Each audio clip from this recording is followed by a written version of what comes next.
This morning's scripture is from Exodus chapter 33. This will be the last time we're in Exodus for a while. Exodus chapter 33, beginning at verse 12. Moses said to the Lord, "See, you have said to me, 'Bring up this people,' but you have not let me know whom you will send with me. Yet you have said, 'I know you by name,' and you have also found favor in my sight. Now if I have found favor in your sight, show me your ways, so that I may know you and find favor in your sight. Consider too that this nation is your people."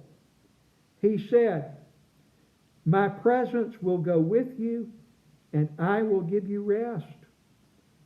And he said to him, "If your presence will not go, do not carry us up from here. For how shall it be known that I have found favor in your sight, I and your people, unless you go with us? In this way we shall be distinct, I and your people, from every people on the face of the earth." The Lord said to Moses, "I will do the very thing that you have asked, for you have found favor in my sight, and I know you by name." Moses said, "Show me your glory, I pray." And he said, "I will make all my goodness pass before you, and will proclaim before you the name, the Lord. And I will be gracious to whom I will be gracious, and will show mercy on whom I will show mercy. But," he said, "you cannot see my face, for no one shall see me and live." And the Lord continued, "See, there is a place by me where you shall stand on the rock. And while my glory passes by, I will put you in a cleft of the rock, and I will cover you with my hand until I have passed by. Then I will take away my hand, and you shall see my back, but my face shall not be seen."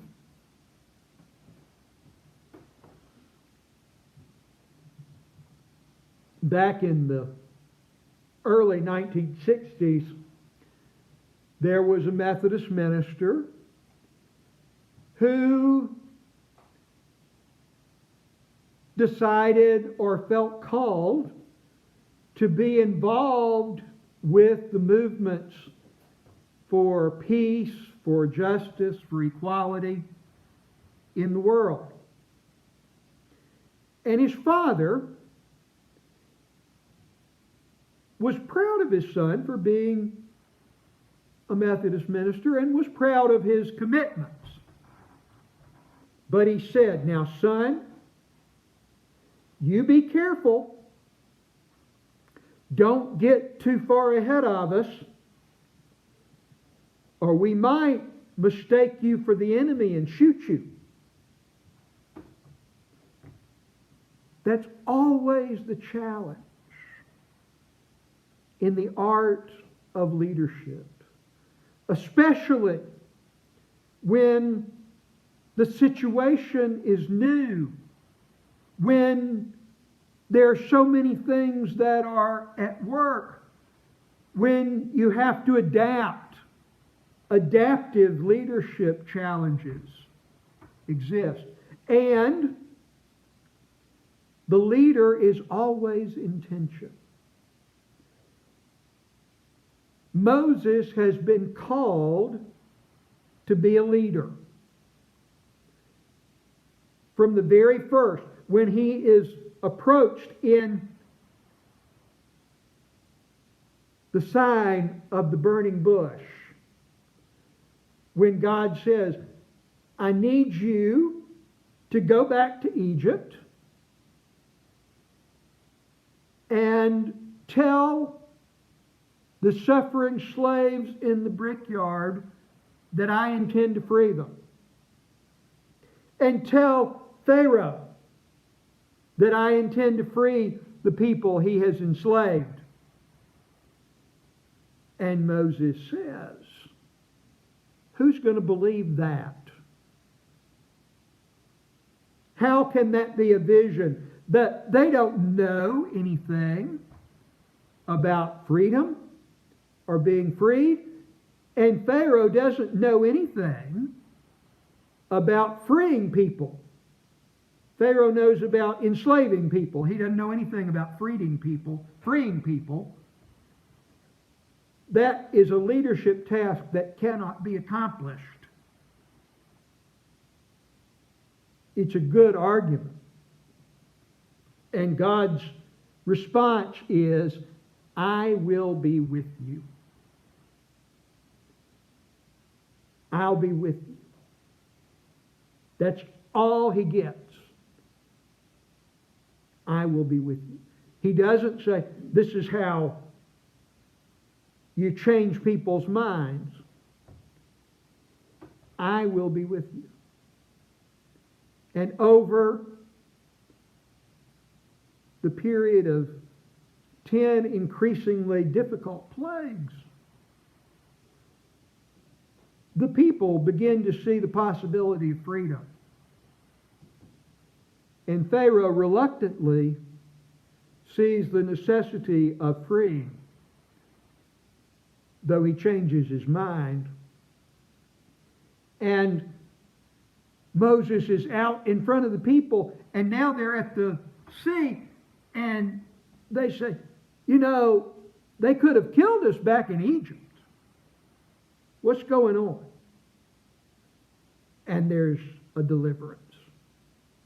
And then they're out of food. You know, you could have killed us back in Egypt. And there's food. Then they're out of water. You know, you could have killed us back in Egypt. And there's water. And now they get to the mountain that they've been sent to. The mountain where they were to worship. Way back, Moses said, I'm going to take the people out to the wilderness to worship. And they get instructions on worship. They're reminded, I'm the Lord your God who brought you out of Egypt. That's the God. You have no other gods before me, before this God. No images. God is moving. God is the God who leads them out of Egypt. God is a verb. Moses says, I need to know your name. And God says, I am who I am. It's a verb. It's not a noun. With a noun, you can create a picture, an image. But God says no images. And now the people are afraid for a different reason. The power of God becomes clear to them, and they say, no, Moses, don't let God speak to us. You speak on our behalf, and we'll listen to you. So Moses goes to speak with God. And the people get anxious. What happened to Moses? What do we do? They approach the leader in Moses' absence, Aaron. And the force of the Hebrew is they ganged up on him. They said, Aaron, we don't know what to do. And Aaron says, let me give the people what they want. Leadership means keeping the people with you, but it does not mean, or does not always mean, give the people what they want. But he says, I may be so far out ahead of these people, they're going to mistake me for the enemy and shoot me. So let me give you what you want. And a calf is cast. And though they'd heard no images, now there's a calf, there's an image, there's something the people can hold on to. And they begin to celebrate and revel. And God sees, and God is displeased. I just told them, no images, and now there's an image. And then it's Moses who has to speak up and say, you know, God, these are your people. You brought them out of Egypt. They're yours. He is the leader who speaks up for the people. He is annoyed with them too. He's often been annoyed with them. He's called them stiff-necked. I used to say to Lynette sometimes, why is your son so stubborn?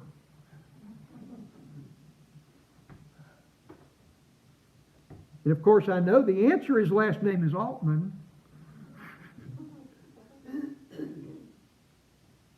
But sometimes you get a little put out. This time it's God who's put out, and it's Moses who speaks up and says, no, they're not mine. They're yours. You brought them out here. You can't stay here and send us on to the promised land. The goal wasn't to get to Sinai. The goal was to get all the way to the promised land. That was the vision. And if you don't go with us, we'll just stay here too. I know about how to herd sheep around here. We'll just stay here. He advocates for the people, but he needs a vision. And God says, I'll give you a vision, but you only see my back. When you see my back, I'm going to be moving.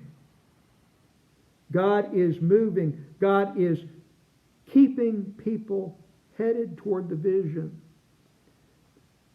God is keeping Moses focused on the vision, but also he's connected to the people so that he doesn't get too far out ahead of them. He doesn't leave them where they are. He doesn't give them what they want. But he keeps saying, come on with us. Our God is a God on the move. We're going to keep adapting. We're going to keep figuring it out. We know the goal. And we'll keep moving. It's always hard. Any leader who takes on the responsibility will know the weight of it.